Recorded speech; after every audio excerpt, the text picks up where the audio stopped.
interesting enough, I've seen and I have experienced many Marines having ND.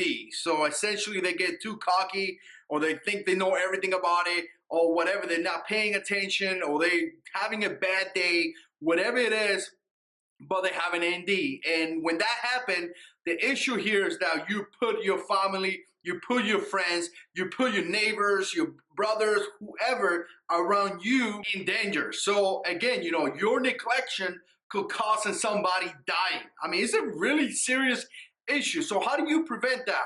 Well, watch this video and let's talk about it.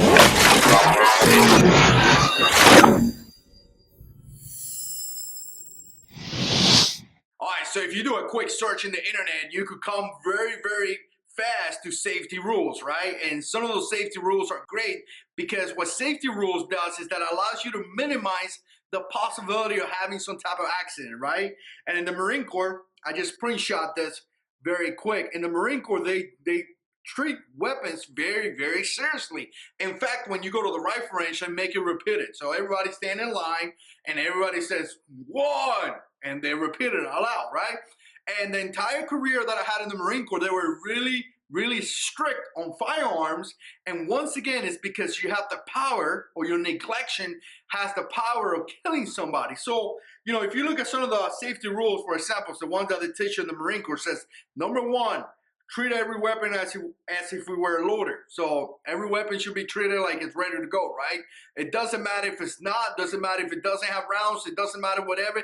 If you see a gun right there, actually I have a gun right here. If you see a gun right there, it should be treated like a real gun with real bullets. Let me make that simple for some of you guys out there. So it should be treated like a gun with rounds that is ready to go, that it could cause a lot of damage. It shouldn't be like, okay, it's not loaded, so let me grab it, let me point it out at my buddy over here, let me do this. Don't do that. In fact, back in a couple of years ago in Camp Lejeune, in the main gate, 2 of the Marines right there, one shot the other one in the head. We don't know what was going on, but obviously it was some type of accident. They were playing around with the firearm, and one guy killed the other guy. In fact, the guy went to jail for a couple of years, something like that. So obviously, guns are very, very a serious matter, and you should be treated every single gun out there as it was loaded. Again, if you go and buy a gun and that clerk gives you a firearm, you should, you should make sure that it's clear, and you should treat it like it's loaded. So number 2 is keep your finger straight and off the trigger until you intend to fire. So what does that mean? That's pretty simple. That means that the trigger finger, don't put it in the trigger. Just don't put it there. And if you take training and things like that, I'm going to talk about that.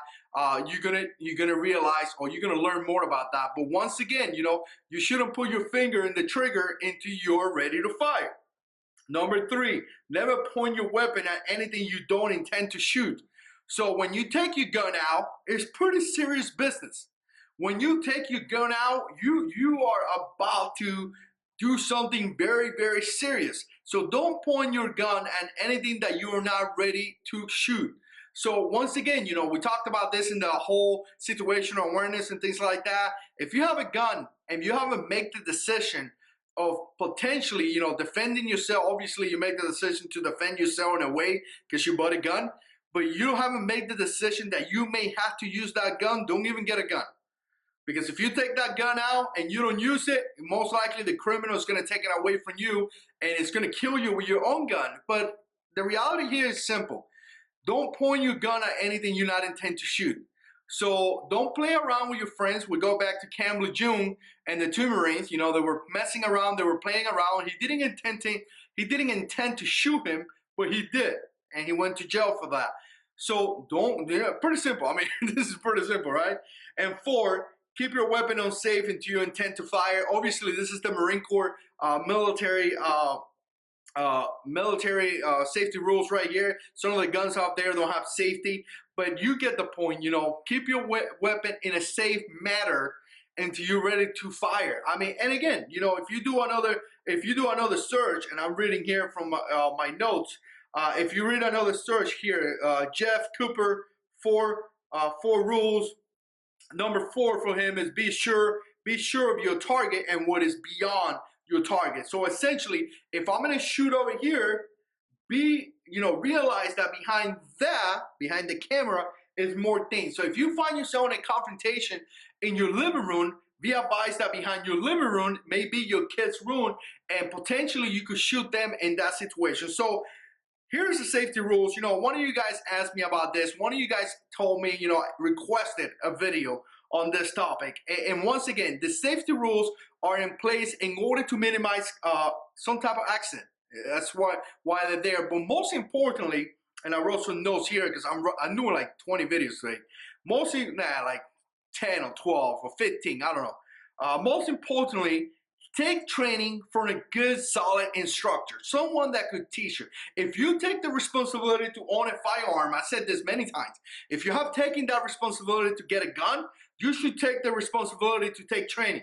And you should take the responsibility of practicing that training. So you bought a gun. That means that you need to take training, and that means you need to practice. While you take that training is going to allow you to get better. That training is going to allow you to, increase your situational awareness, to know exactly the power that you have in that gun. And that training is going to help you to prevent those NDs. It really is going to realize that guns are not toys. Guns have the power to kill or destroy. Check out an active shooter situation. You have a shooter that commits a violent attack, and then you have a police officer typically that stops him with pretty much the same gun. So you have the power to stop, a bad guy, or you have the power of shooting yourself or shooting somebody in your family. Take responsibility. So here's the deal. How do you stop an ND, or how do you stop something being unsafe? Take responsibilities of your actions. You decided to get a gun. They're just not cool. There are tools that could be utilized to have a lot of fun at the range. Shooting is just amazing, but also could be utilized to stop a bad guy, but also could be utilized to, to kill somebody. And if you're not paying attention, you have that possibility of shooting someone. So you need to take responsibility, seek out training, practice your training, and definitely learn this safety rules. I'm going to link it down below. So let me know what you think. Click like if you like to stop a video. And as always, God is in control.